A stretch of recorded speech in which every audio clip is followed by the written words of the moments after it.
Seigneur Dieu, nous te louons, nous te rendons grâce et nous te remercions pour la vie que tu nous donnes. Nous voulons remettre entre tes mains cette journée de la leçon inaugurale ainsi que d'autres activités prévues. Vous êtes la vraie source de lumière et de la sagesse. Donnez à chacun de nous ici présent l'esprit de sagesse et d'intelligence, l'esprit de conseil et de force, l'esprit de science et de piété, l'esprit de douceur et de crainte, et un zèle ardent pour procurer votre gloire. Marie, mère de sagesse et de belle espérance, par la bienfaisante intercession de qui tant d'hommes et de femmes ont fait d'admirables progrès dans les sciences et la piété. Nous vous supplions humblement de nous obtenir la grâce du Saint-Esprit afin que nous puissions comprendre clairement l'enseignement de ce jour. Par Jésus-Christ notre Seigneur. Amen.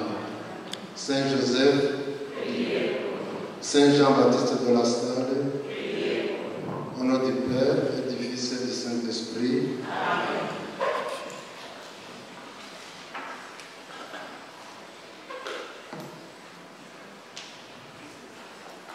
Révérend frère Valère Anani Adonsou, directeur général du Sénat Institut, chers membres de l'administration et du personnel, chers enseignants, chers membres de l'administration des instituteurs, chers frères et sœurs responsables des communautés, chers invités, chères étudiantes et étudiants, bonjour. Bienvenue à cette leçon inaugurale que nous venons de lancer déjà avec la prière d'ouverture animée par le frère Jean-Marie.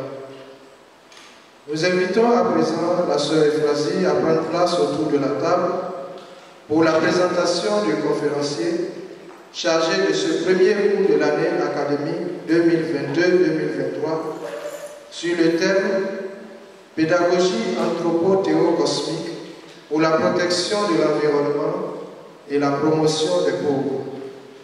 Nous vous informons que la leçon inaugurale sera suivie d'une pause d'une demi-heure et d'un temps d'échange.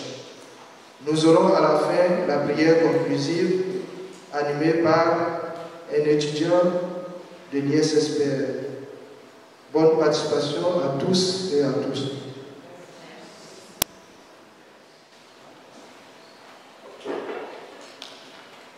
J'ai l'immense honneur de vous présenter notre conférencier, qui est une illustre personnalité, un grand professeur.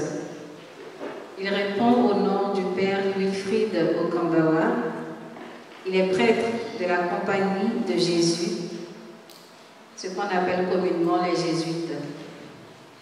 Il est exégète et philosophe, auteur de plusieurs publications et membre de l'association des exégètes catholiques africains et de la Société des études du Nouveau Testament. Comme nous l'a dit le secrétaire, il nous entretiendra sur la thématique « Une pédagogie anthropo-théocosmique pour la protection de l'environnement et la promotion des pauvres ». Père Wilfrid, vous avez la parole. Merci bien. Vraiment, toutes mes excuses pour le retard. J'ai horreur du retard. C'est même l'une des raisons pour lesquelles j'ai renoncé au mariage, croyant que chez les jésuites, j'allais avoir le repas à temps. Eh bien, pour introduire cette leçon inaugurale, un peu sa genèse et son historique, ce qui m'a été proposé dans un premier temps, c'était de parler de humanisme. J'ai dit, partons encore d'humanisme aujourd'hui. Bon, donc, je n'étais pas très enthousiaste pour la promotion humanisme. Par contre, la question de l'environnement, qui est une question d'actualité, Et surtout, j'ai pas mis le rapprochement avec l'encyclique du pape François, mais on en parle, la question du changement climatique et la question des pauvres qui reste encore actuelle. Alors, c'est tout ce contexte m'a amené à proposer, nous a amené avec le frère Valère à préciser le thème de notre leçon inaugurale comme pédagogie anthropo-théocentrique. Alors, quel est ce barbarisme nouveau qu'on vous propose?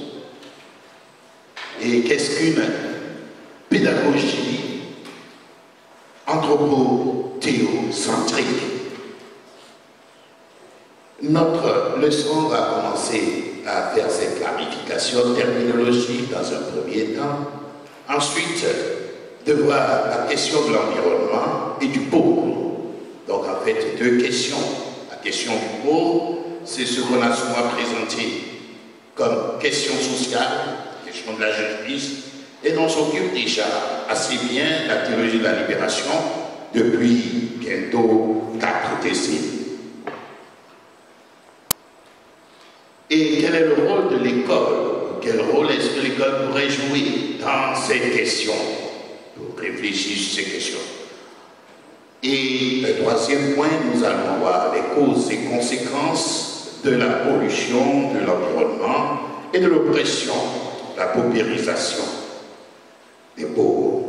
Et quatrième et dernière partie, nous allons examiner comment protéger l'environnement et promouvoir les pauvres. Et conclure. Pour commencer, rappelons ce titre assez fracassant du professeur Joseph Izerbo du Burkina Faso, avec son livre « Éduquer ou périr ». Éduquer ou périr. Il ne laisse pas d'autres alternatives. Si nous regardons le contexte de l'Afrique actuelle, l'éducation est très négligée. Le budget pour l'armée dans beaucoup de nos pays dépasse le budget pour l'éducation. Et ceci n'est pas seulement au niveau politique de nos dirigeants, mais même dans nos congrégations. Si nous avions les chiffres et qu'on compare un peu ce que nous dépensons pour la nourriture et les fêtes, ça dépasse beaucoup de loin ce que nous investissons pour l'éducation. À titre d'exemple, j'étais très allumé quand un de mes étudiants me disait « Mais mon père, saviez-vous ce que l'Afrique dépense en cosmétique? Cosmétique. Vous connaissez cosmétique, non? Même si les heures sont au courant, elles sont plus aussi cosmétiques. Certaines même utilisent pour devenir claires, devenir blanches. Donc l'argent qu'on utilise pour cosmétique en Afrique dépasse ce que nous dépensons pour les livres. Ça ne vous dit rien. Mais on devrait être révolté. Donc pour nous, la beauté est plus importante que la science, que s'alimenter, se nourrir intellectuellement et spirituellement. D'ailleurs, même il y a toute une méprise africaine à propos de l'école. Nous n'aimons pas l'école pour elle-même. D'ailleurs, nous n'aimons pas du tout l'école. Nous nous trouvons obligés d'aller à l'école en vue d'être puissants. Et malheureusement, c'est ce qu'on nous avait dit. En ancien temps, on disait, si tu vas à l'école, tu seras évolué. Tu auras une promotion sociale. Et même nos engagements dans nos congrégations bizarres, est-ce que ce n'est pas des vœux cachés de promotion sociale?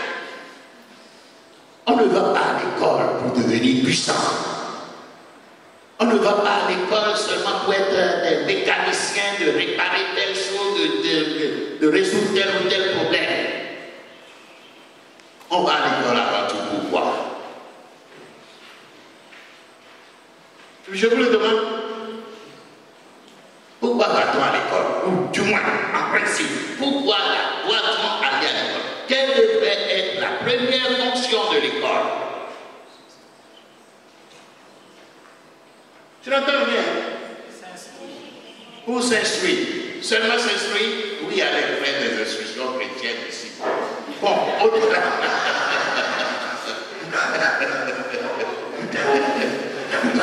Bon, je souhaite qu'à la fin de cette leçon, vous deveniez des frères et des sœurs de la sagesse chrétienne. Au-delà de l'instruction, on va à l'école pour la sagesse.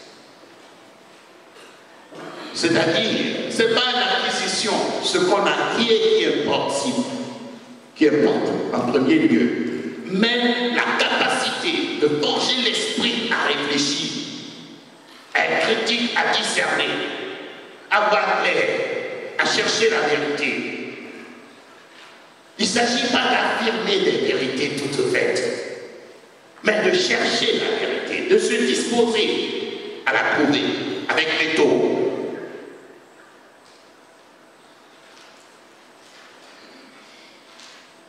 Alors, donc, après la question sociale, qui est encore très cruciale, qui me semble même plus importante que la question de l'environnement, nous le verrons à la fin de notre leçon inaugurale, que la question de l'environnement est aussi une question sociale, de justice. On parle d'ailleurs de plus en plus de justice écologique. Donc, après la question sociale et la question du pauvre, le changement climatique constitue l'un des principaux défis actuels de l'humanité. Nous proposons donc une anthropologie, une pédagogie anthropothéocentrique, cosmique, pour faire face à ce problème, à ces problèmes. Et quelles sont les causes et conséquences de ces deux questions? Et comment les résoudre en Afrique particulièrement? Dans un premier temps, qu'est-ce qu'une anthropologie, une pédagogie anthropothéos cosmique? C'est une pédagogie qui a trois pôles. Ma critique de la pédagogie traditionnelle, c'est que soit elle met trop l'accent sur Dieu. Allez à le livre de l'aventure ambiguë de Chetamil Khan. L'école coranique, c'est essentiellement Dieu. Et même nous, dans la tradition chrétienne, pendant longtemps, on a mis essentiellement l'accent sur Dieu. Au point d'oublier d'autres choses. Avec la révolution, d'une certaine manière, d'abord le mouvement de la Renaissance, ça a commencé déjà au moment de la Renaissance, il y a un recentrage, les gens ont essayé de changer de perspective et de mettre l'accent sur l'être humain, avec l'humanisme en Occident. Et on parle de l'enseignement des humanités. Donc l'essentiel de la formation, c'était sur l'être humain. Et on a fait l'être humain le centre de toutes choses.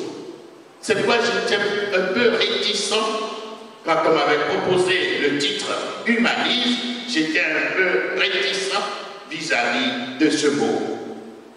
Car en parlant d'humanisme, nous risquons de ne pas sortir de ce cercle vicieux et de tout concentrer encore sur l'homme qui détruit aujourd'hui la nature.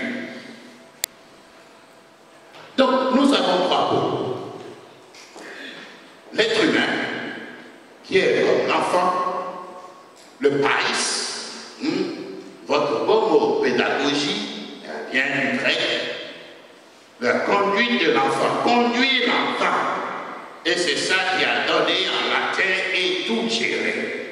Mais dans le latin et tout géré, on a pu préciser l'enfant. Et l'être humain, quel que soit son âge, est un enfant. Et il est enfant de qui? Il est enfant de Dieu et de qui? Et de la nature. De la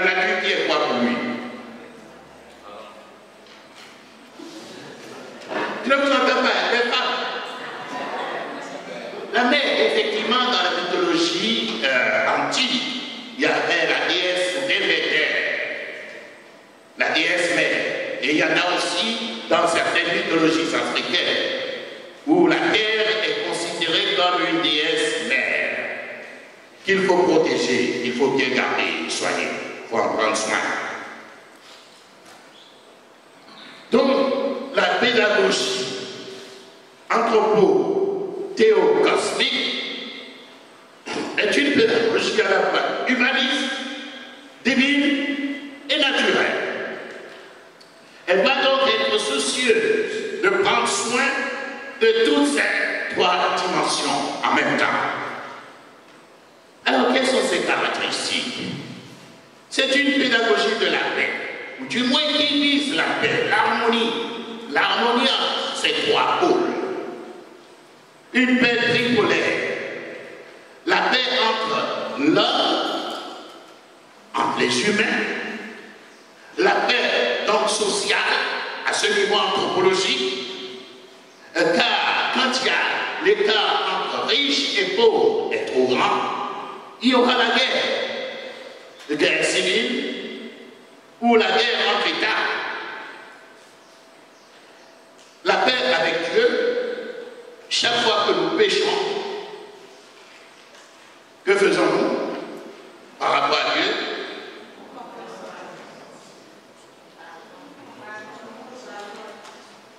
Je ne vous entends pas.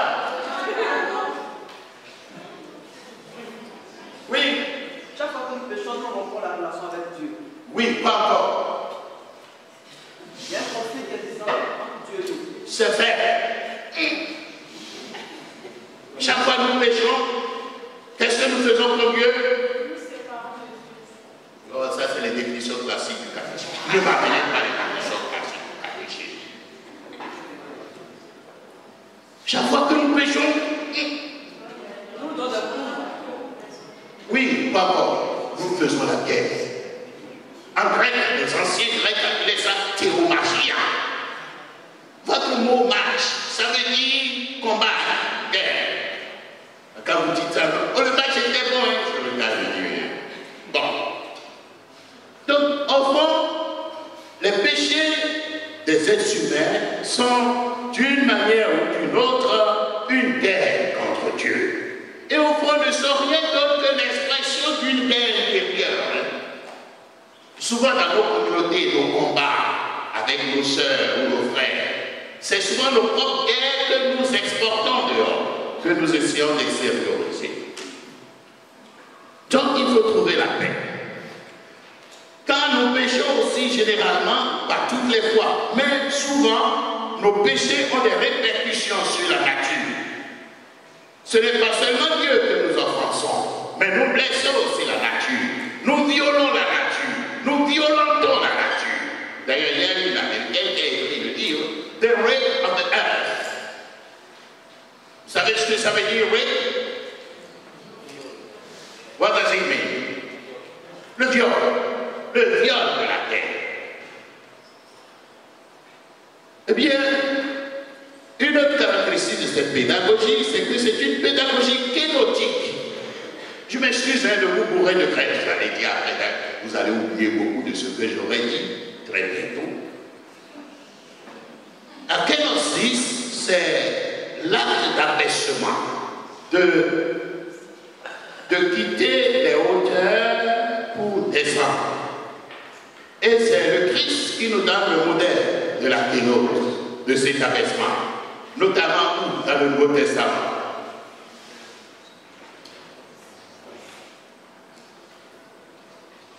Ah, vous ne faites pas de cours de Nouveau Testament?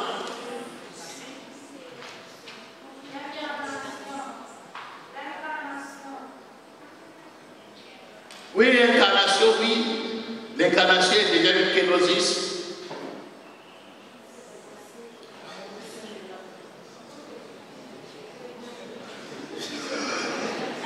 Ah, oui.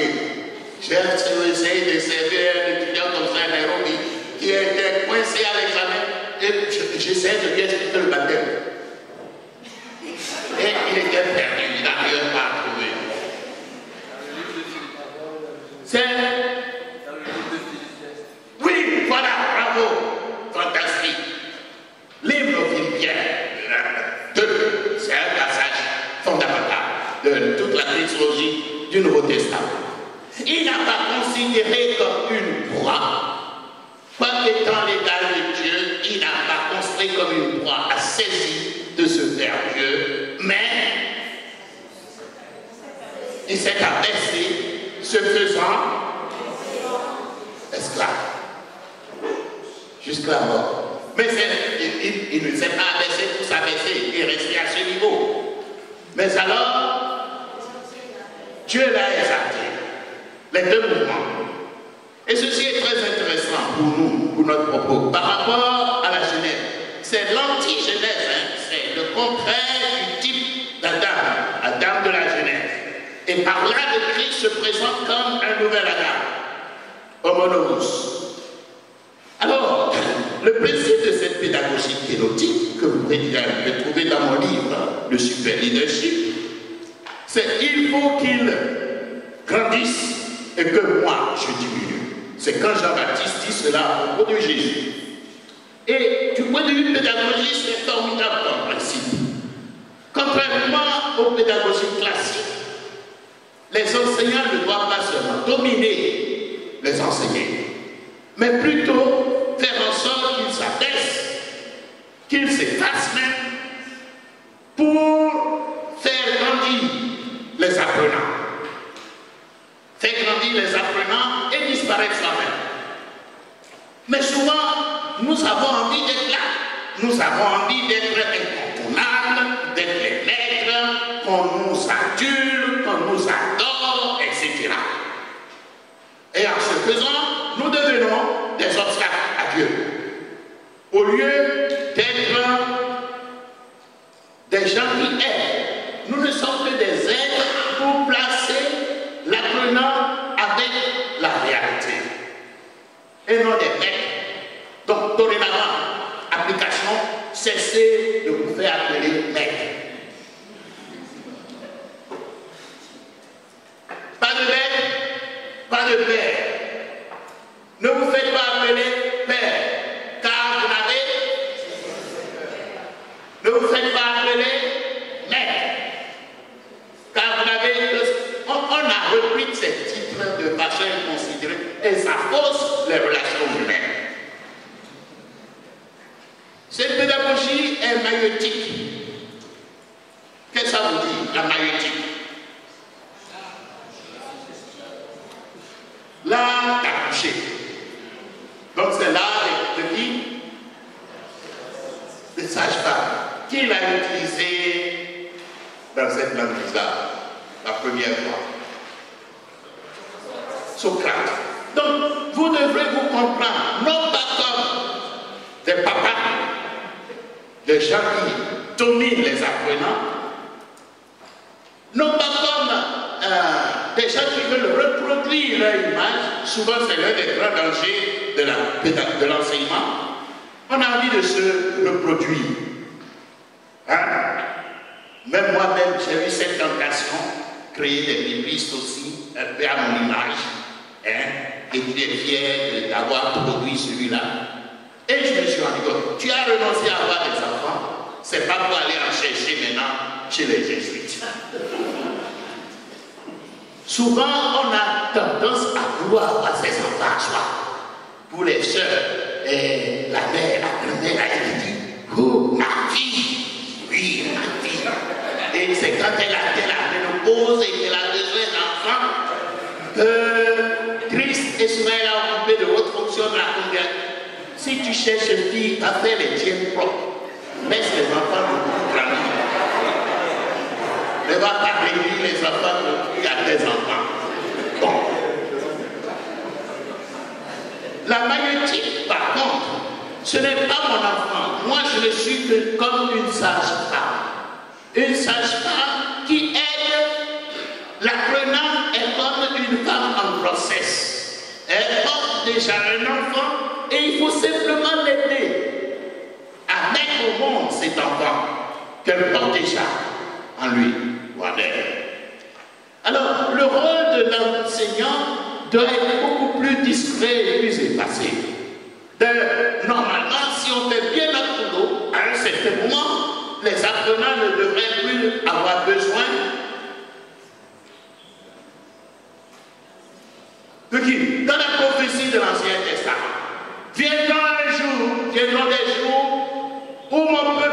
sera directement instruit par le Seigneur. Alors, ils n'auront plus besoin, il n'y aurait plus besoin que quelqu'un les enseigne. Oui, bizarre. Moi, j'ai arrêté d'enseigner, mais lui, il vient encore ici pour m'écouter. Non, c'est pas sérieux. Donc, ça veut dire que je n'ai pas fait du bon travail. Normalement, donc, si vous faites bien votre travail, vous devrez pouvoir lâcher les enfants que vous avez éduqués. Si tu as appris à un enfant à bien marcher, tu ne dois pas tout le temps l'accompagner, lui tenir les mains. Incidemment, il faut le lâcher qu'il marche de lui-même. Mais on n'aime pas ça, on aime bien comme chez les célibataires bizarres là. Les choses sont compliquées. Le désir d'enfant reprend. Cette pédagogie doit être aussi rétrospective et prospective. C'est-à-dire, elle doit être comme Janus, dans l'Antiquité gréco-romaine. Je connais plus l'Antiquité que notre temps, je m'excuse. Donc dans l'Antiquité gréco-romaine, il y avait une divinité qu'on appelait Janus. Et la particularité de cette divinité, c'est qu'elle a deux têtes, deux faces. Une même tête avec deux faces. Une face en avant et une face en arrière. Où est-ce que Janus revient dans notre vie de tous les jours?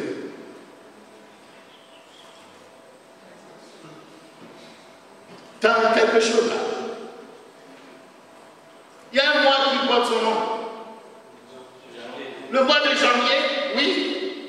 Au fond, du matin au soir, vous parlez grec. Seulement que vous ne savez pas que vous parlez grec.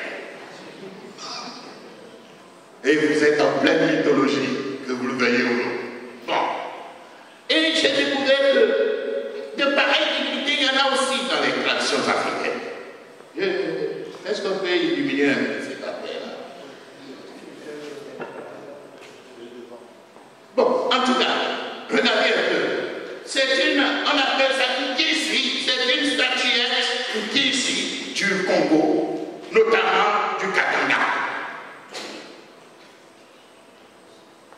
Vous voyez, la statuette a deux faces. Devant et derrière.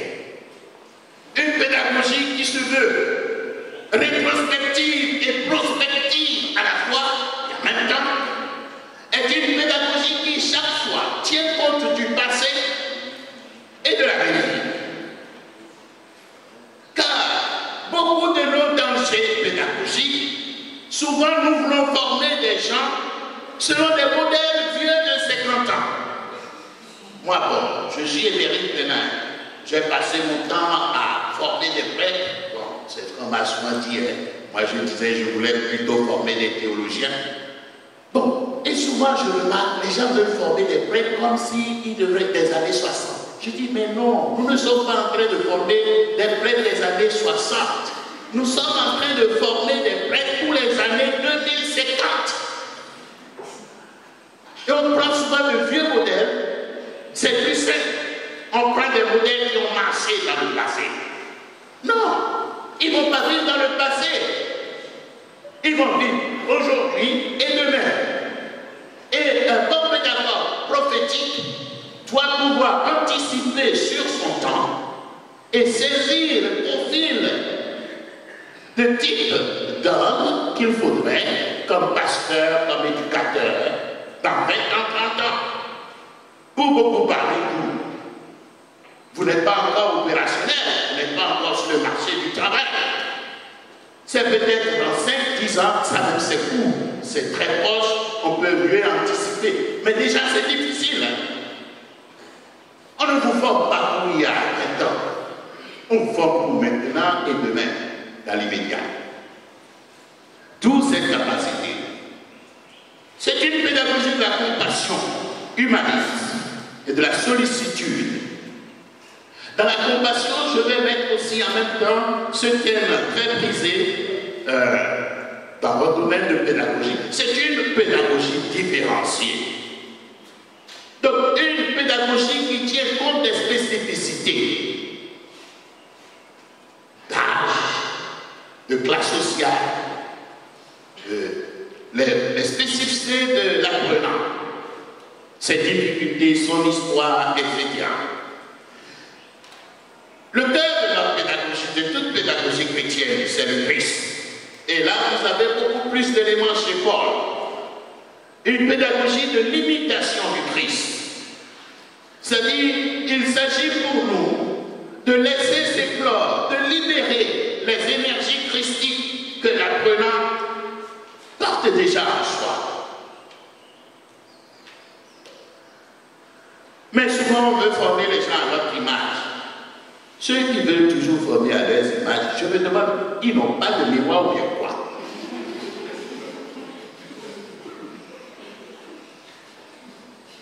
Ou alors est-ce qu'ils s'aiment tant pour vouloir se reproduire absolument? Pédagogie de la réconciliation. Il y a trop de crises, il y a trop de tensions dans nos sociétés.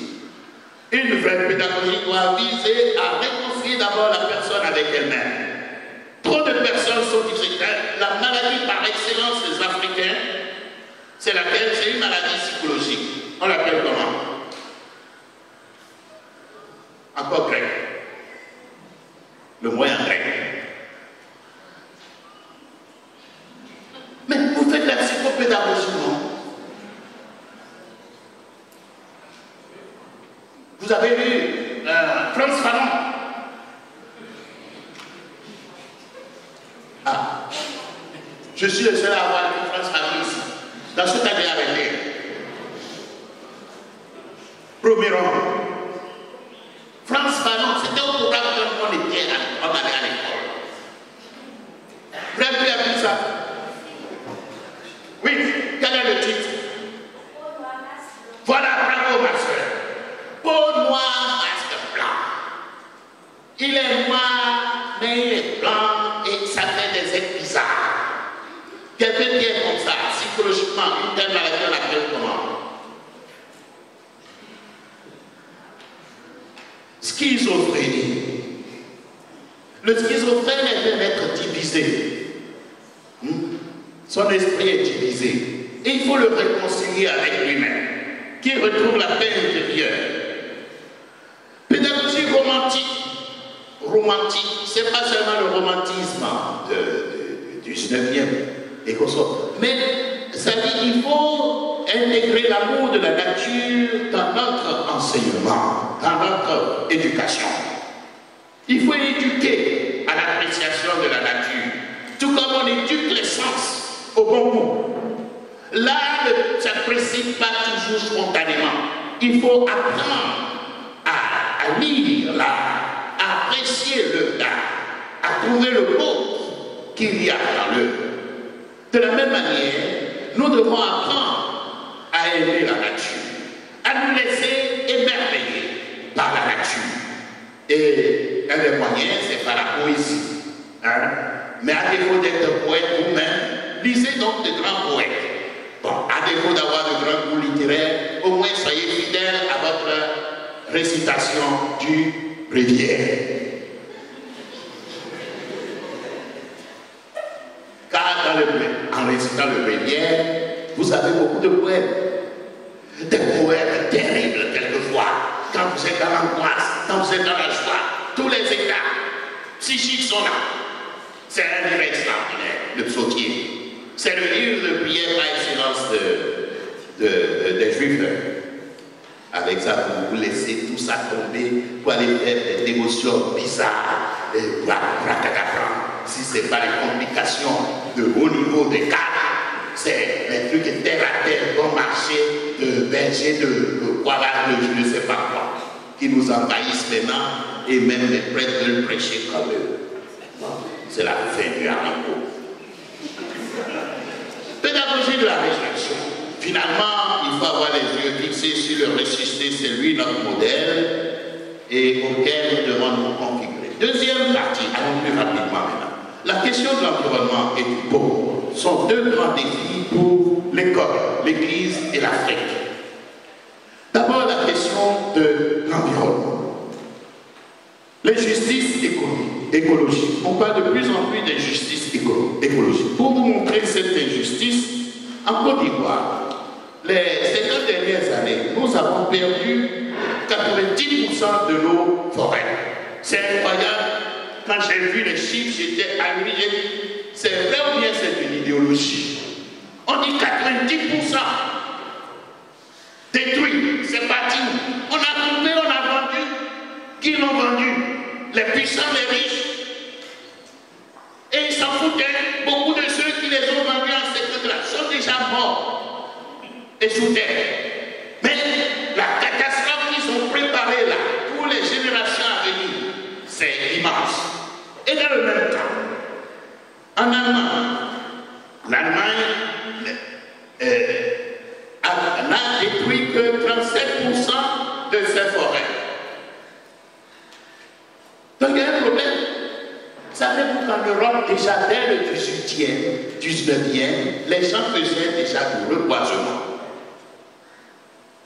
Quand j'étais au Sénégal, j'ai été envoyé dans une mission bizarre, dans une brousse là-bas. Les quelques rares arbres qu'on a plantés, je demandais, ça a été planté quand on dit c'est autant de Senghor. Je dis, mais où sont les nouveaux arbres qu'on a plantés? Il n'y en a plus. Donc, nous devons prendre conscience que nous devons, chaque fois que nous abattons un arbre, nous devons le remplacer, tout au moins. Sinon, nous allons mourir tous. Mais il y a beaucoup de gens dans la politique, c'est après nous le début. Bon. Moi, je n'ai pas d'enfant, donc je peux dire après nous le début. Mais je serai criminel de ma part. Il faut qu'il y ait une vie après, sinon ce serait la fin du monde. C'est pas pour jouer à la menace apocalyptique qu'on reviendra là-dessus. La question du pauvre. Dans le même temps, les riches deviennent toujours plus riches et les pauvres toujours plus pauvres. Est-ce une fatalité? Moi, je vis à Bobo. Je vis à Bobo. Pas n'importe quel Bobo. Même à Bobo, là, il y a plusieurs classes. Il y a à Bobo UP, il y a à Bobo moyen et il y a à Bobo. Donc, moi, je suis dans la dernière catégorie là-bas. Donc, je suis sûr, presque, je ne suis pas sûr qu'il y a 5 personnes parmi vous qui connaissent là-bas, qui ne soient jamais arrivés là-bas. Ça m'intéressera. Non. Bon. Ah oui, la soeur est venue une seule fois. Bon, mais non. C'est pas, je ne dois pas vous louer pour ça. Hein. Bon. L'école est un facteur de discrimination ou de nivellement social. La question se pose. Car au fond, malheureusement, aujourd'hui, même déjà dans notre pays africains, ça commence par venir. La perspective d'avenir de l'enfant est déterminée par les premières écoles qu'il a fréquentées.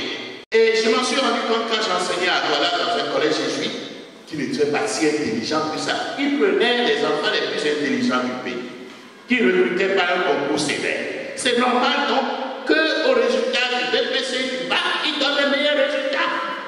Et je leur disais, mes chers frères, si vous êtes vraiment intelligents, prenez les plus codes du pays et faites-en des génies. Là alors, je vous tirerai mon chapeau. Bon, donc l'injustice sociale peut se faire déjà à partir de l'école. Ceux qui ont pu aller dans les meilleures écoles sont assez assurés d'avoir les meilleures positions dans la société. Par contre, ceux qui sont partis dans les mauvaises écoles dès le début, quand je vois chez moi, là, dans ma paroisse, quand quelqu'un a le bac, mais mon curé n'est pas assez vite pour faire toutes ces statistiques, j'ai dit, bon, tiens au moins des statistiques, combien ont fréquenté le bac cette année et combien ont réussi, pour pouvoir quantifier, apprécier la situation de notre paroisse. Je me demande s'il y a 5 aujourd'hui, cette année, qui ont eu le bac. Et donc, certains cas vous disent, il ira jusqu'où? C'est au PPC, ce serait bien un miracle. Et ils sont là tous à prier 6 heures. Par jour, il y a un vicaire qui empoisonne tout le monde. 6 heures de prière, après ils attendent le miracle. certains pasteurs leur promettent même qu'ils vont vivre à la rivière comme vous dans le luxe. J'ai dit, mais tu vas les pousser au vol? Ils n'ont aucune compétence et tu leur donnes l'ambition d'aller vivre à la rivière. Tu vas en faire des criminels? Bon, mais on peut se servir de l'école, la même école, pour faire la justice sociale.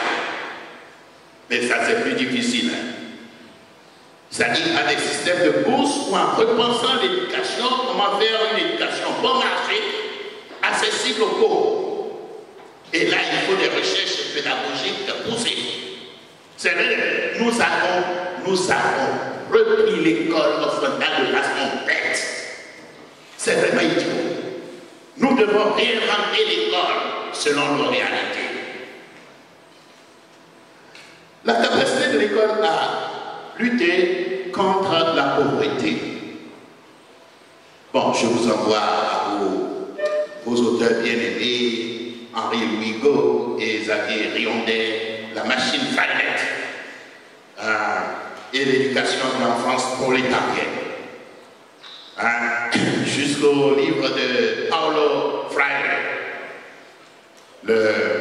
la pédagogie des opprimés.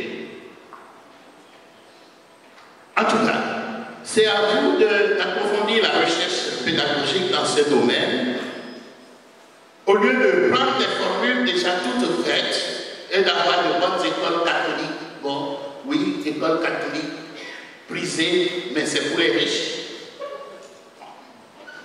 À quoi bon? J'ai un compagnon, il était même ici. Il a travaillé chez son sponsor. Il dit, j'en ai marre de travailler pour former des enfants de riches. Et d'être mendiant, moi je dois courir pour mendier, mais non, le système n'est pas bon. C'est même révoltant. On va mendier pour entretenir les enfants des riches en Afrique. Si on mendiait au moins pour entretenir les pauvres, bon, ça irait. Bon, là, il y a un problème moral. Hein? Troisième point, les causes et conséquences de la dégradation de l'environnement et de l'oppression des pauvres. Les causes de la dégradation et de l'oppression. Nous avons les causes économiques. Surexploitation des ressources. On peut se demander pourquoi la déforestation est si forte en Côte d'Ivoire par rapport à d'autres pays.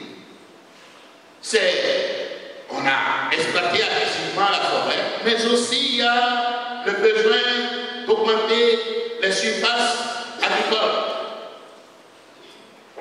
Avec les plantes, comme on a voulu investir dans le café cacao et bananier, palmier, tout ça, ça prend de l'espace. Hein?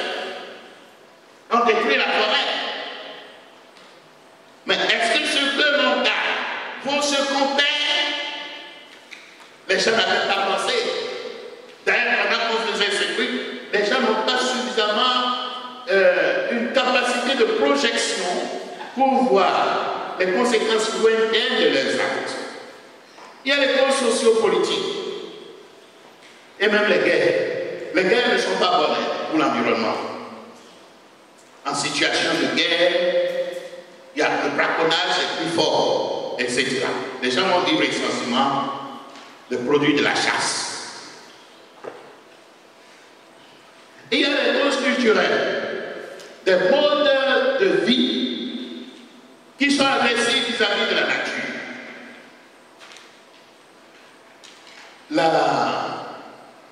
La dégradation de l'environnement, le christianisme vient pour quelque chose, pour dire vrai. Notre interprétation de la Genèse, la vocation de l'homme de dominer la terre, de l'exploiter, ça a entraîné aussi cette frénésie, surtout en Occident. Cette frénésie, exploiter seulement la terre. La nature n'est qu'un instrument, n'est qu'un moyen. On s'en fout du reste. Il faut accumuler seulement, il faut accumuler plus d'argent, meilleur rendement. Et c'est pour cela que je préfère, d'abord, il faut réinterpréter Genèse, Ce n'est pas nécessairement dominer la terre, mais plutôt habiter la terre. Il s'agit d'habiter la terre. Et je ne fais pas la guerre contre mon habitat. Je l'aime plutôt. C'est comme il faut vivre dans sa peau. Vous voulez vivre dans votre peau et vous êtes mécontent de votre peau. Au point que vous voulez même changer de peau.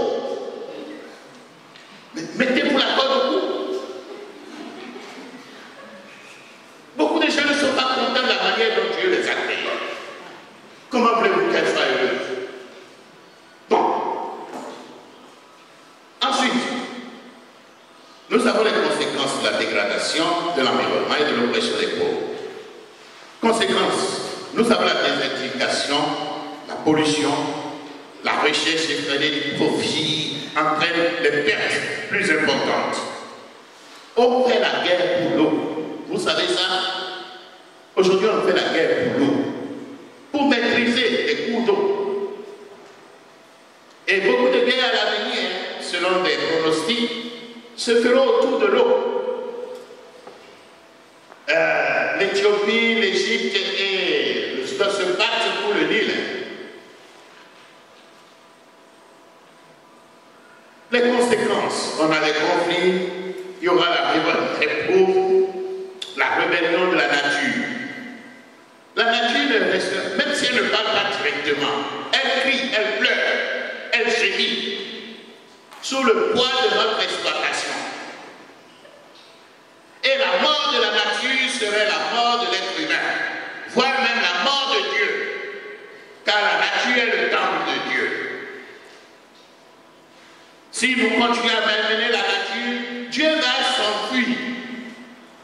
Il y a le mythe du Dieu qui s'est enfui, Deus Otiosus, dans beaucoup de religions traditionnelles africaines. Alors, dernière partie, comment protéger l'environnement et promouvoir les pauvres? Première section, la protection de l'environnement. Il faut changer de mode de vie, complètement. Complètement. Nous ne pouvons pas tous rouler en voiture. Non. Il faut promouvoir les moyens de transport en commun. Moi, j'appelle patiemment le dépôt et qu'il soit électrique. À certains moments, je me demande s'il ne faut pas retourner au cheval. Quand j'étais au Sénégal, je prenais la main. Oui, je me mettais à dos d'âne. C'est-à-dire, nous ne pouvons pas continuer dans la folie technicienne actuelle. Nous devons faire des options d'une vie plus simple, plus sobre.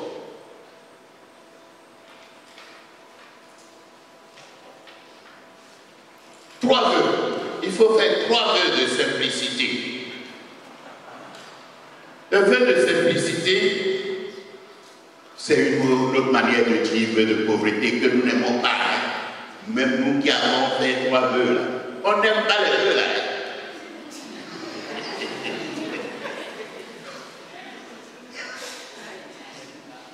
Pour rien, comme si je dis quelque chose d'anormal. Alors, si vous les aimez, pourquoi est-ce que vous ne les observez pas?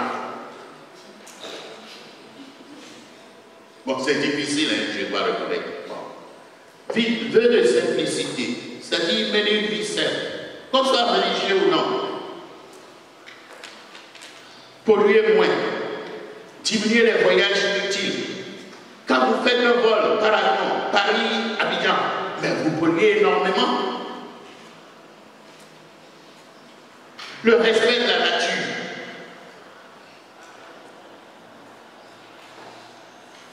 Le respect de la nature, il faut poser un regard chaste à chaque fois, regard chaste sur la nature. Et non un regard de domination, un regard d'exploitation, seulement de jouissance. Et il faut la maîtrise de soi, l'obéissance. L'obéissance à Dieu. L'obéissance à la raison. Il nous faut guérir notre environnement qui est malade. Savez-vous, au niveau de la corniche là, avant qui est les vieux qui étaient ici à Abidjan, avant qu'on ne commence les travaux là, ma soeur,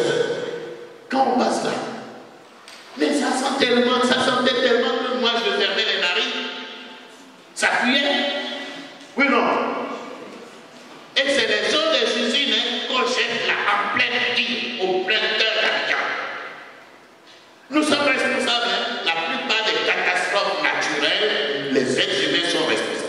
Il faut guérir. La santé de l'environnement. Notre monde est malade. La nature est malade. L'être humain est malade. Et nous rendons même Dieu malade. Oui, Dieu est malade. Il souffre, il gémit. Bon, vous croyez, vous liez, parce que vous pensez que ça ne lui fait rien. Bon. Je vous envoie à ce livre. Cyril Harvey. C'est un article. Les 5 lieux de conversion, nous devons nous convertir. Soit nous nous convertissons. Alors, si nous nous convertissons, quelle sera la conséquence?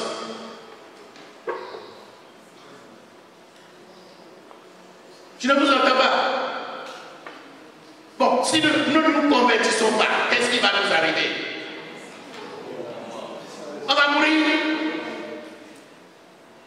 Mais si nous nous convertissons, nous allons vivre. Et ce n'est pas facile de se convertir, mes frères. Avez-vous jamais vu ou vécu près des gens qui ont une addiction? Par exemple, soulevez le verre. Et quand ça vous tient, même si ce n'est que petit comme ça, là, quand vous n'avez pas pris votre dose, vous n'êtes pas à l'aise. Mais malheureusement, nous sommes comme saouls, où nous sommes tous devenus comme alcooliques. Alcooliques de la technologie, alcooliques de la production. Et ce n'est pas facile de nous libérer de ces addictions, de briser ces chaînes. Il faut la conversion de l'être humain, de son cœur, surtout de son désir de puissance, sa volonté de puissance. Nous voulons dominer le monde, nous voulons dominer les frères et sœurs, nous voulons dominer tout. Et croyez-moi, chez vous les sœurs, beaucoup de dictatrices cachées là, qui ont su vite qu'avec leur tempérament, ils n'ont pas vite trouvé mari, se sont réfugiés chez vous. J'ai dit, mais pourquoi venir opprimer tes sœurs? Et chez nous, la domination est même plus grave. Mais heureusement qu'elle n'est pas permanente. On peut changer de communauté. Il faut revivre l'oikonomia. Le mot économie veut dire simplement, ça vient de oikos ou oikia, qui veut dire maison. Et nomos, règle de la maison. Donc, il nous faut reprendre et repenser l'économie pour que le monde, la nature, soit vraiment notre habitat et non notre esclave.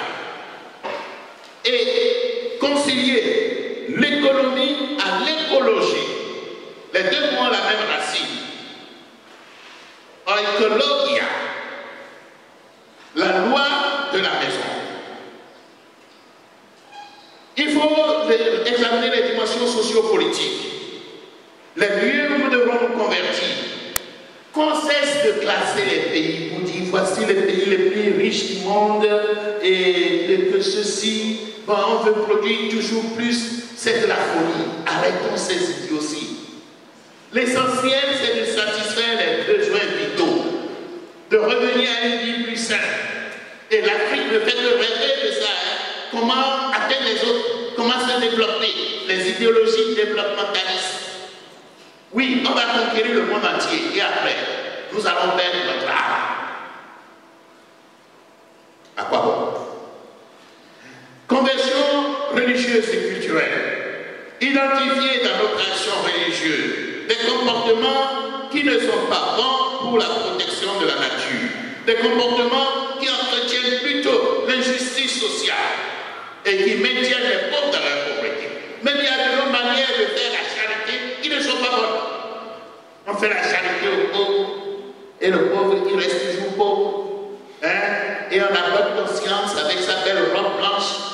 Quand je vois vos robes blanches, je dis, est-ce que vous vivez vraiment chez les pauvres? Venez à vos robes blanches là. Non, ça ne marche pas. Donc quand je vois vos robes blanches comme ça dit que vous n'êtes pas de la dèche avec les pauvres. Sinon, elles ne seront pas blanches. Bon. Dieu prédateur. Il faut convertir même le Dieu prédateur.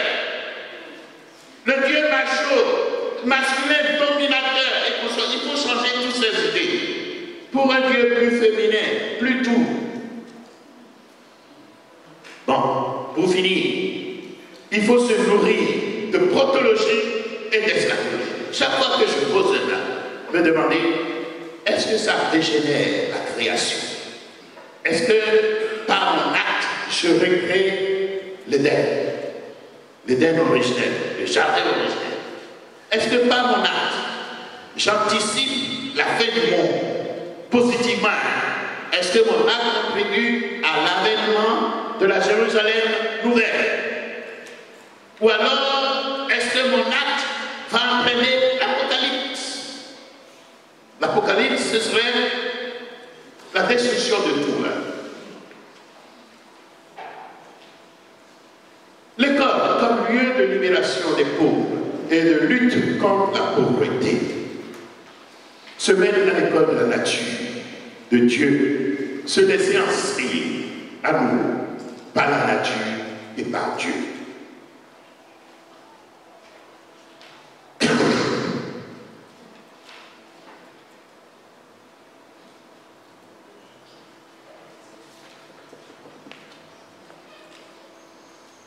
Alors, nous allons achever.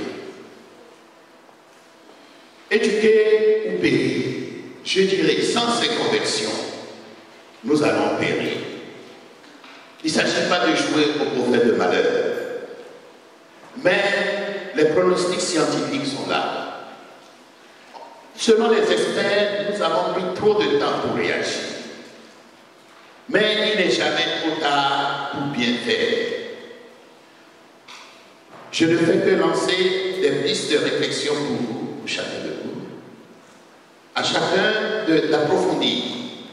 Et surtout, comme pour la plupart, nous préparons à enseigner d'autres. Que nous puissions changer radicalement notre pédagogie, nos modes d'enseignement, pour que notre enseignement permette à la terre d'être sauvée et participe au salut de l'humanité tout entière, à l'avènement d'une nouvelle humanité où il y a plus de justice, plus d'amour et de paix. Alors, tous ensemble, nous pourrons danser la danse des enfants de Dieu, des enfants réconciliés qui chantent et louent leur Seigneur. Amen.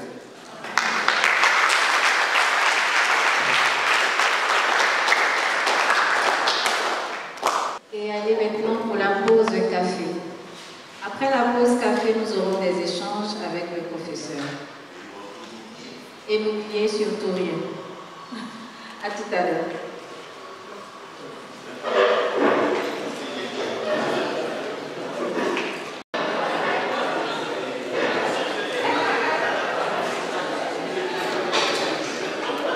Bienvenue. Nous allons poursuivre maintenant avec les échanges. Et pour commencer, nous allons prendre une série de 3 questions.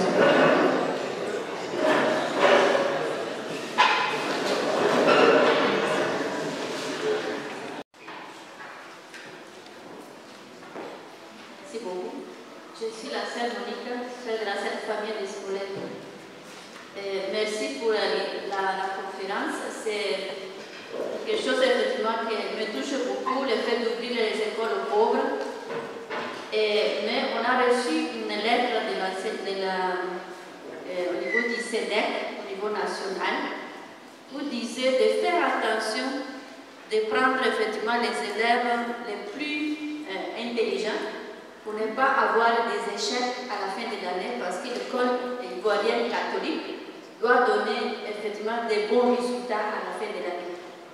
Et cela vraiment m'a beaucoup marqué dans le sens négatif, parce qu'effectivement l'année passée, c'est très bien passé pour l'enseignement catholique, parce qu'on a eu beaucoup de résultats effectivement au niveau national, mais il demande encore de faire encore beaucoup d'attention, surtout dans les tests d'entrée, parce que effectivement l'école catholique, c'est une école d'excellence et on ne doit pas échouer. Voilà, effectivement, de tout ce que vous avez dit aujourd'hui, effectivement, va dans notre sens. L'Église catholique doit être ouverte. L'Église catholique, effectivement, doit être pour tout le monde. Voilà. Comment, effectivement, déjà, l'Église catholique en Côte d'Ivoire, ils nous mettent dans un binaire, dans un certain rail qui est différent dans ce qu'effectivement l'Église catholique en tant que pape et en tant que l'Église pour les pauvres et toute une autre chose. Merci beaucoup. Les questions et les spécificités. Eh bien, c'est pas en tant que telle une question. Merci ma soeur Monica. Même si vous avez reçu des directives de SEDEC, restez assez libre, ma soeur. Le SEDEC ne doit pas venir déterminer votre charisme d'enseignement, votre manière de faire. Donc, restez libre, gardez une certaine liberté. Et quand j'ai réagi comme ça, c'est quand j'ai dit à voilà, je dis mais vous faites quoi d'extraordinaire si vous prenez déjà dès le recrutement, vous prenez les meilleurs élèves, les élèves les plus intelligents d'un pays, et après à la fin vous avez les meilleurs résultats. On ne pourrait pas savoir si c'est parce que ces élèves sont si bons ou si c'est parce que vous êtes de bons éducateurs. Donc j'ai dit à mes frères Jésus, surtout dans la dynamique de l'option préférentielle des pauvres, c'est plutôt les plus cancres que nous devons aller chercher. Ceux que personne n'aurait envie d'éduquer parce qu'ils seraient difficiles. C'est ceux-là que nous devrions aller prendre pour en faire des génies. Et alors nous saurons vraiment que nous avons fait un miracle. On va dire, bon, Dieu est grand. Dieu est grand qui nous permet de faire des élèves aussi tarés et cancres des génies. Ça, c'est un défi pédagogique que je vous lance. Bon, moi, je suis déjà émérite et j'avoue que dans la salle de classe, ma plus grande tentation jusqu'à ce que l'heure finisse, c'est de ne pas me concentrer sur ceux qui sont brillants et qui répondent vite à mes questions. On est très vite fasciné par les étudiants, les élèves intelligents. Et si vous ne faites pas attention, même dans la distribution de la parole, ils vont confisquer la parole. Et ils vont maîtriser tout le temps du cours. Et vous risquez de ne pas donner suffisamment la parole à d'autres qui sont moins brillants et qui sont aussi un peu timides. Vous n'allez pas leur permettre de participer à ça. Et en ce faisant, vous-même, l'éducateur, vous risquez de devenir par là même. Vous allez devenir comment? Je cherche le mot. Un adjectif. Donc, vous vous concentrez seulement sur les élèves qui sont brillants. Et vous finissez par négliger les moins bons. Vous deviendrez comment? Vous deviendrez injuste. Vous ne faites pas justice dans votre classe. C'est pourquoi on parle de pédagogie différenciée. C'est-à-dire, le maître qui a du cœur, qui a de la compassion et qui est intelligent, il doit faire davantage attention aux plus pauvres, aux plus faibles, et leur donner davantage la parole. Beaucoup de choses d'injustice et la pauvreté, nous commençons par le créer par les écoles. Les familles, quand il y a un père qui aime plus un enfant, et je crois que c'est sans raison, hein. Cet enfant, j'ai fait pour cet enfant. Bon, et c'est le chouchou de papa, souvent ça ne leur fait pas du bien. Hein. Bon. Donc, commençons par faire justice dans nos écoles et nos manières d'enseigner. Oui, y a-t-il d'autres questions?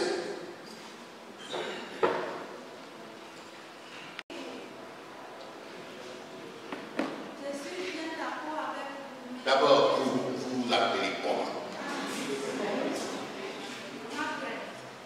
Margaret, why are you shy to tell us your name? Oui, posez votre question, s'il vous plaît. Je suis d'accord avec ce que vous venez de dire, mais je suis un peu inquiète. Parce que, plupart des temps aussi, nous voulons vraiment aider ceux qui sont moins intelligents et on néglige les autres. ça arrive aussi parce que tellement que les autres sont intelligents, donc on ne les regarde même pas. Oui. Et quand on voit la société actuelle, c'est vrai qu'il y a des enfants qui viennent des familles pauvres, qui sont voyous. Mais la plupart des enfants qui nous fatiguent aujourd'hui, ce sont les riches, les enfants des riches dans la société. Donc c'est pour arriver au juste milieu. Comment il faut savoir les prendre pour ne pas négliger ceux qui sont intelligents et pour ne pas négliger aussi ceux qui sont moins intelligents. Pour arriver à ce juste milieu, pour ne pas faire le rêve de laisser un côté. Ça, c'est une chose. Deuxième chose, des enfants qui sont moins intelligents que nous voulons aider dans nos écoles. Peut-être qu'il y a une bourse dans l'école pour les enfants, mais sincèrement, mon père, maintenant, là, rien ne vient de l'Europe. Donc, c'est nous-mêmes, on doit faire tout pour nous prendre en charge. Si on ne veut pas prendre les riches, comment on va faire pour payer nos ouvriers dans nos écoles? Payer nos écoles?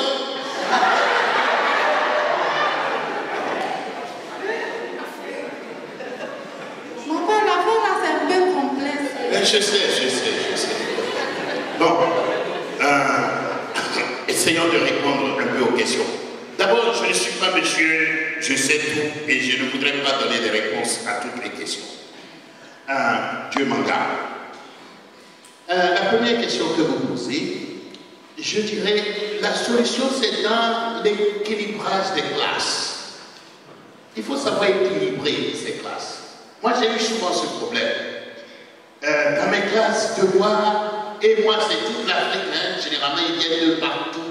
Et certains pays n'ont pas un bon système scolaire, donc même s'il a le bac de ce pays acceptable par rapport à d'autres, et tu dois t'arranger pour l'harmonie de ta classe. Si c'est de grands collèges où il y a près de 6 sixièmes ou 4 sixièmes, il faut doser les classes. Il faut bien doser les classes. Il ne faut pas que dans le dosage d'une classe, les différences soient trop grandes.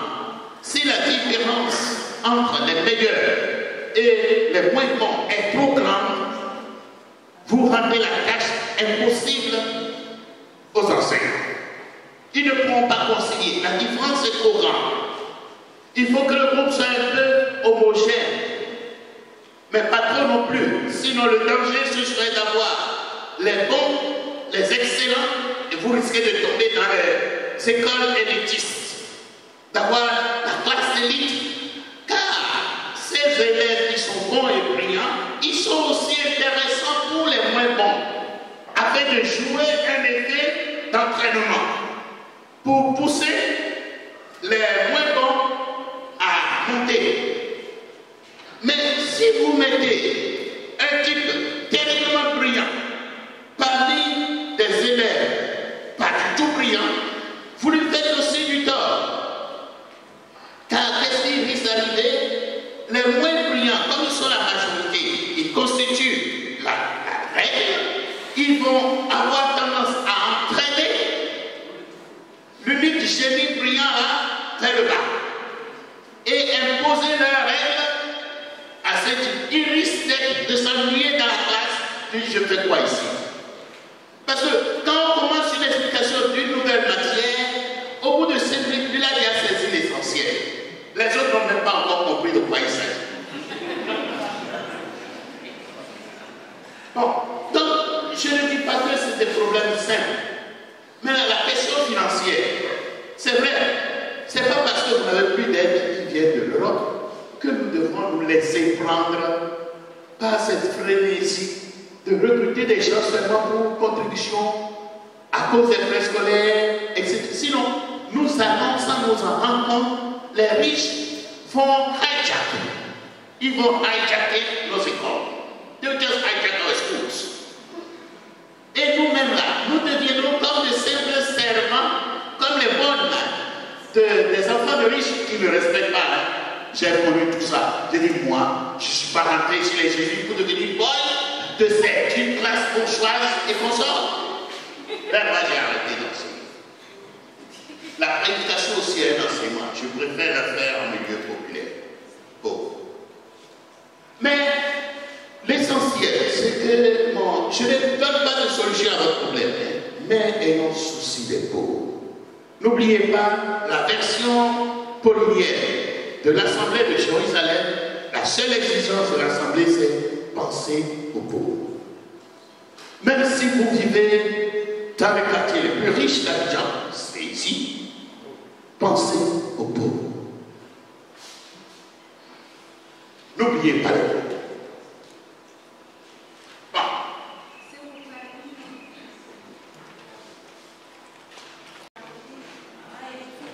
Oui.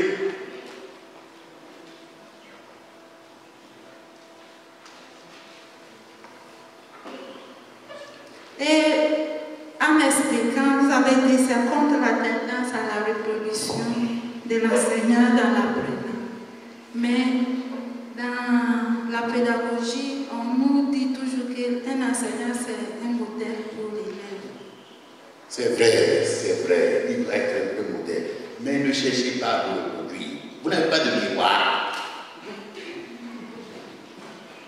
Si on se voit dans le miroir et on est honnête, on n'est pas si bon que ça. Donc pourquoi chercher à se reproduire? C'est pas moi que je dois reproduire un enfant. C'est le Christ. C'est le Christ. Sinon, je risque de transmettre mes défauts. Alors, moi-même, je ne suis pas parfait. Et si j'ai vraiment des qualités, laissez ça, ne cherchez pas à les imposer à l'autre. Il s'agit aussi d'une éducation à la liberté. Si c'est vraiment des vertus, des qualités, naturellement, le jeune va vouloir les imiter. Tu n'as pas besoin, par la force, de vouloir imposer. Moi, ça fait près de 25 ans que je suis matin, j'enseigne, j'ai pas eu de remplaçant. C'est un des regrets de ma vie, au soir de ma vie. Mais je me dis, je m'en fous. Peut-être que je fais quelque chose de si difficile que les jeunes ne veulent pas faire. Bon. Parce qu'il faut beaucoup de grec, il faut des langues anciennes, c'est compliqué. Le jeune, il veut faire des trucs rapides, la gloire et sans la souffrance. Donc on ne doit pas chercher à se reproduire. Et le danger est très important. Chez nous, surtout les femmes, autour de 40, 50 ans, quand la ménopause approche, on a envie, surtout qu'on est consacré, on se dit tiens, et je vais mourir bientôt, du moins. Bientôt, les fonctions biologiques ne me permettront plus d'avoir des enfants. Et on a comme un regret de n'avoir pas eu d'enfants. Et l'esprit humain est complexe. Hein? On cherche une compensation si je peux avoir quand même une fille parmi ces gens. Et je dis ma fille. Et elle-même, elle a dit ma mère. Même chez nous, les prêtres, on va voir quelle joie quand une des filles dit je suis ta fille et mon père. Et toi-même, tu es content, tu dis ma fille. Non, si tu veux avoir des enfants, va faire les tiens propres. D'abord, ça pose les relations. Et tu infantilises l'autre pour les maintenir dans une situation d'enfant. Tu ne les laisses pas grandir.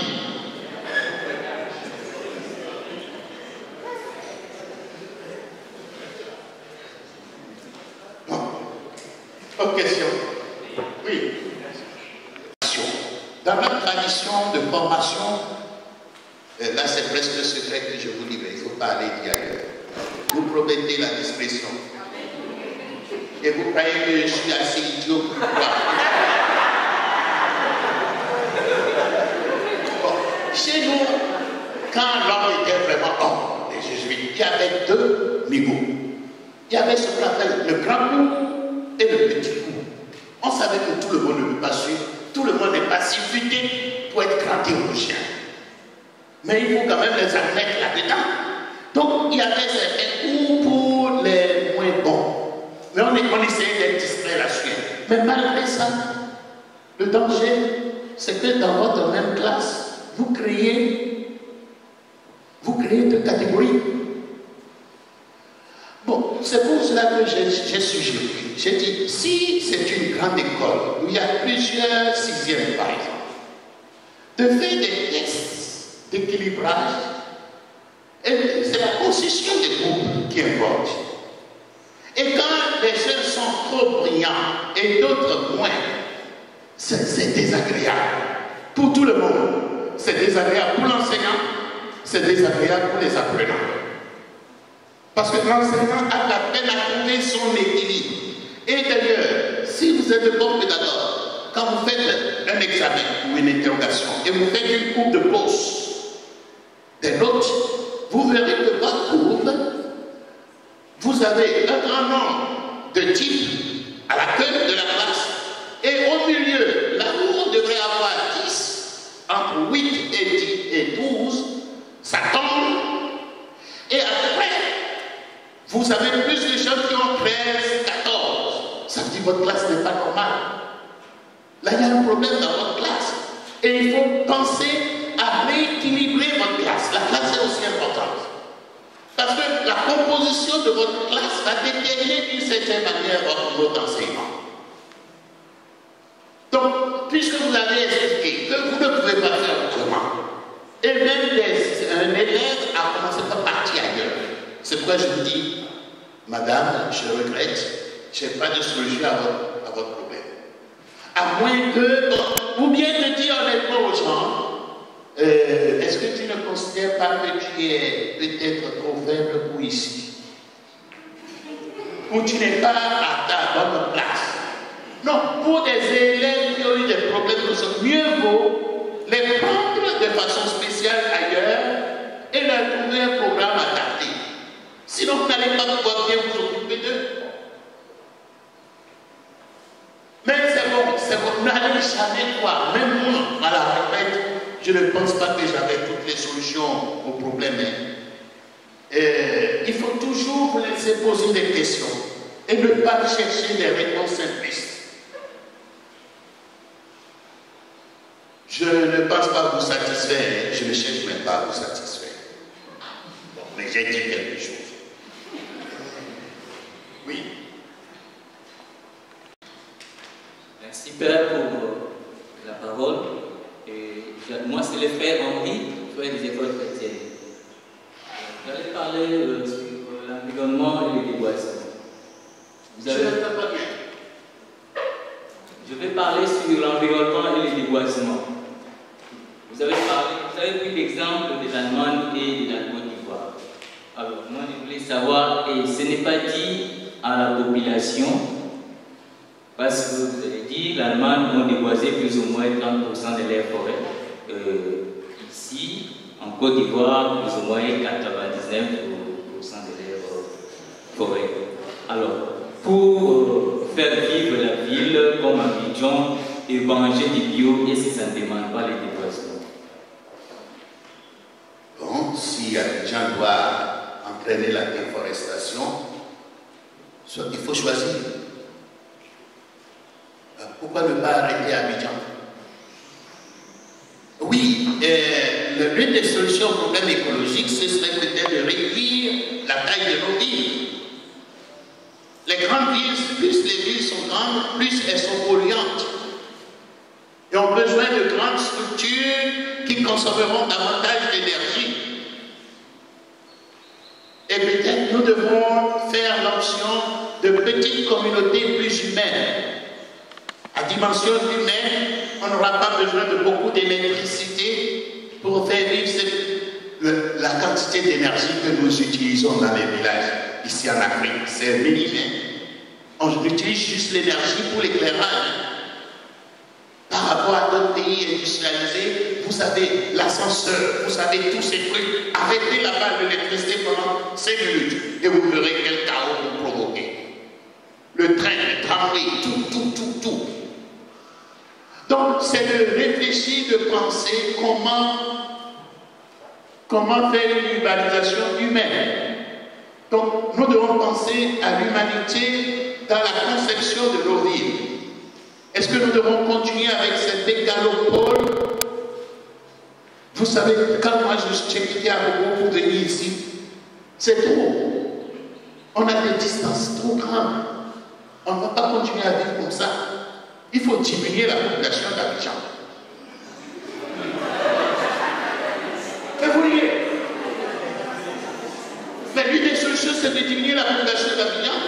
Vous croyez qu'on a voulu créer Yamoussoukro pour rien? C'est pas seulement parce que c'est le village du président. C'est-à-dire que c'est pas normal que Abidjan continue à grandir comme ça. C'est pas normal. Ça fait un déséquilibre démographique dans le pays. Donc il faut diminuer la population d'Abidjan. Si Abidjan devient un problème, bon, il faut diminuer. Si cette main droite t'entraîne au péché,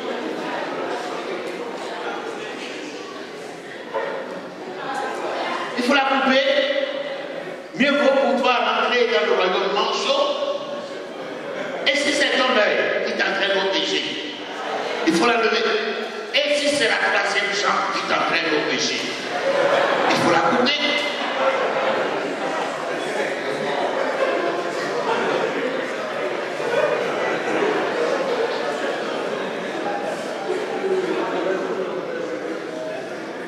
Bon, c'est pas une solution, c'est pas une solution. Non, il faut maîtriser la croissance de l'eau vive. Là, c'est une croissance anarchique, non maîtrisée. Et même, pourquoi pas, réduire la natalité. Au moins, espacer les naissances. Parce que nous ne produisons pas. La question de Malthus revient. La question de Malthus revient. La production de richesses ne va pas proportionnellement à la croissance démographique. Nous avons un problème là. Et l'être humain pollue. Ne nous faisons pas d'illusions. Là où il y a homme, il y a pollution. Qui dit homme, dit pollution. Naturellement, il pollue. Mais maintenant, on peut réfléchir pour trouver de nouvelles manières de vivre. Par exemple, l'une de mes solutions, et je suis en train de penser sérieusement à cela, pour moi-même, personnellement, c'est le régime végétarien. J'avais déjà été végétarien auparavant, c'est de redevenir végétarien. Si vous savez la quantité d'énergie qu'il faut pour produire 1 kilo de viande, donc mettons-nous à un régime simple végétarien et repensons la cuisine. Cuisinons végétarien, sain, sans cholestérol. Vous n'êtes pas d'accord, vous voulez les grands beefsteaks.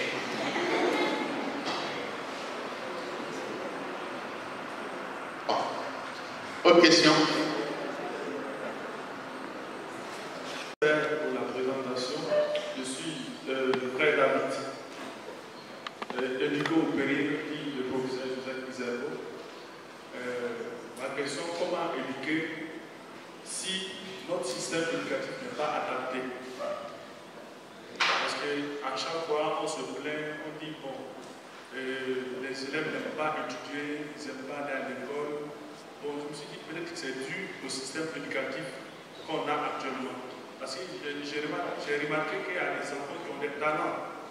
Ils ont quitté l'école, ils sont à la maison, mais ils te font des choses vraiment, c'est incroyable. Et maintenant, comme il y a des pédagogues parmi nous, je voudrais demander si vraiment, au niveau de l'Afrique, est-ce que les responsables de l'éducation travaillent à changer vraiment notre système ou à réadapter le système de l'école? Merci. Merci. Et c'est à moi, théologien, que vous venez poser cette question. Au fond, ce n'est pas mon domaine. Hein. Je me suis retrouvé ici par hasard. Hein. Ce n'est pas mon domaine. Bon, mais je vais essayer quand même de répondre. J'ai mal au cœur. Nous, les jésuites, nous sommes aussi assez engagés dans l'éducation. Et même les jésuites ne fonctionnent pas bien. Je les critique, ils ne font pas bien. Ils veulent faire de grosses universités. Je dis, mais vous ne pouvez pas gérer ça. D'abord, même, vous savez-vous de quoi vous parlez?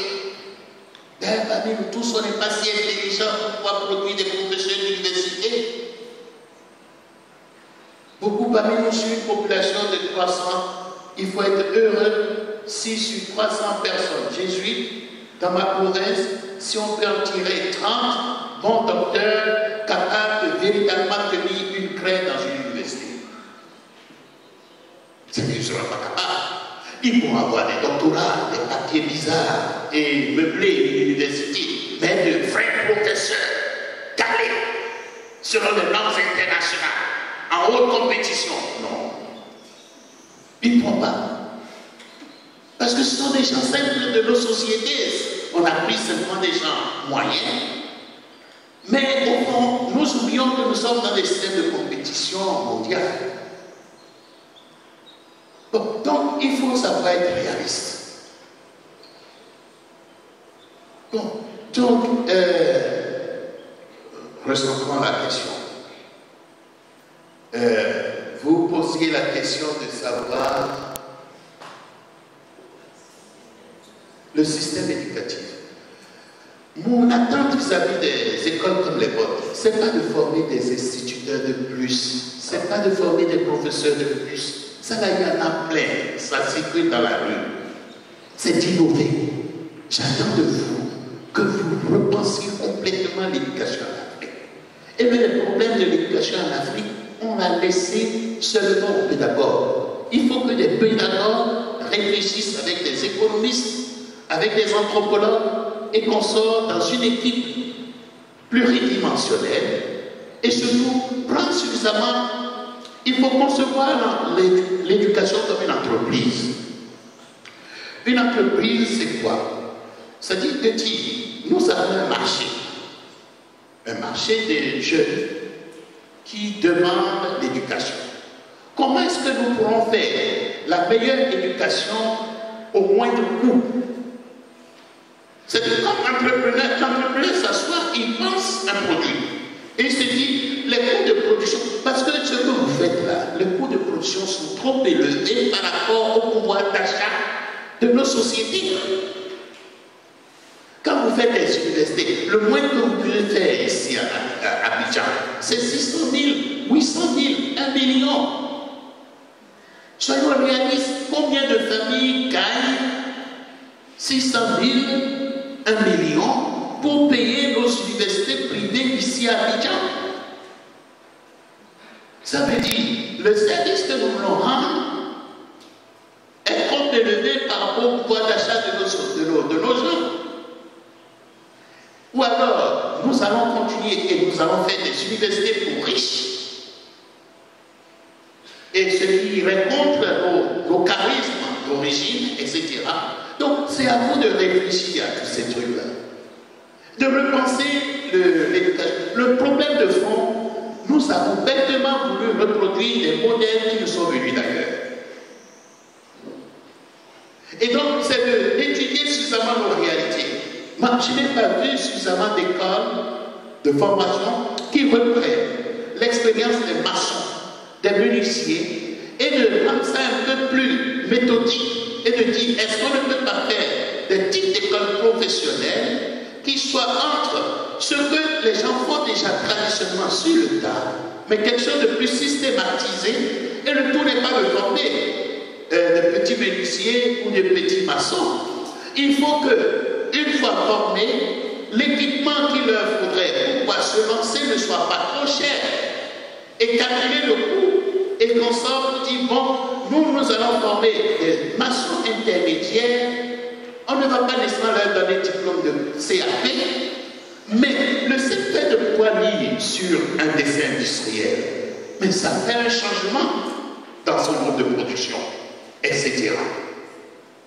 Et de remettre les choses à leur place. Pour la plupart, vous faites de l'enseignement général. Ce n'est pas de ça que l'Afrique a le plus besoin. Nous avons le plus besoin de l'enseignement technique qui est beaucoup plus cher. Mais dès que vous parlez d'enseignement technique, vous voulez acheter tout de l'Europe. Tout clé en main, sans créativité. Avec des machines qui ne sont même pas adaptées à nos réalités. Et donc vous allez former encore d'autres nouveaux chemins. C'est de réfléchir sur ces genres de questions. Le tout n'est pas de former, mais de former des gens qui puissent utiliser ce qu'ils ont étudié.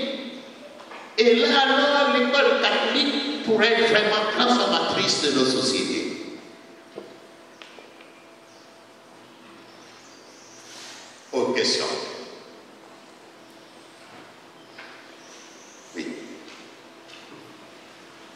Bonjour à tous. Merci, docteur. Je suis le frère Grégoire Ouaganine. Je suis frère de Saint-Gabriel. Du Sénégal? Du Sénégal, oui. J'étais là-bas. Le frère Farid David m'a un peu marché sur la langue. Mais malgré ça, je vais poser ma question. Elle a un rapport avec la pédagogie de la réconciliation. Vous avez dit tout à l'heure qu'il nous faut nous réconcilier avec la nature. Et moi, je me demande, pourrons-nous arriver un jour à cette réconciliation? Ici, dans nos systèmes éducatifs, si nos systèmes éducatifs ne sont pas repensés, et comment promouvoir une éducation écologique dans nos écoles du moment où celles-ci sont mises en rade? Et la petite expérience que j'ai eue, quand j'ai enseigné, un jour j'ai demandé aux élèves que je vais vous apprendre comment planter un arbre. Et quand j'ai commencé, la préfète est venue me dire, est-ce que c'est dans le programme? Je lui ai dit franchement, ce n'est pas dans le programme. Mais je trouve que c'est important que nous plantons des arbres parce que nous sommes presque dans un désert. Et j'ai eu ce problème, j'étais obligé de repartir en classe pour continuer autre chose parce que ce que j'ai enseigné ne se trouvait pas dans le programme et que je trouvais utile de le faire dans l'école. Merci. Bon, merci. Oui, mes chers frères, vous ne devez pas, n'importe quelle bonne idée qui vous passe à la tête, vous ne devez pas chercher à la réaliser comme ça. Votre heure de cours, est-ce que c'était pour être pour planter? Vous pouvez prendre une heure un samedi, en dehors des heures de cours. Là, du point de vue juridique, votre chef a raison. Votre chef a raison. Votre idée est formidable. Mais du point de vue juridique, votre chef a raison. Donc vous auriez dû prendre un autre temps extra pour dire bon, et même rendre ça volontaire, puisque c'est extra. Vous dites les élèves qui le veulent n'ont qu'à venir. Nous aurons une matinée spéciale pour planter des arbres. C'est même plus agréable. Et là, vous allez planter vos arbres, innover, créer. Tout ne s'enseigne pas à l'école. Tout ne s'enseigne pas dans les heures de cours. Telles les choses les plus fondamentales, c'est en dehors des heures de cours. Donc, mais merci d'avoir eu l'idée. Soyez créatifs. Soyez créatifs quand vous arrivez quelque part. Ne cherchez pas à bouleverser tout, à changer tout. Il y a ce rêve des jeunes. Et souvent, ça crée des problèmes avec les vieux pères ou les vieilles sœurs qui étaient là. Bon, oui, moi j'ai monté mon affaire pendant 20 ans, tant bien que mal. Le petit là, il est arrivé et il veut tout chambouler. Mais il ne va pas se laisser faire, il va vous achever. Pour ne pas dire, il va vous tirer. Bon, autre question.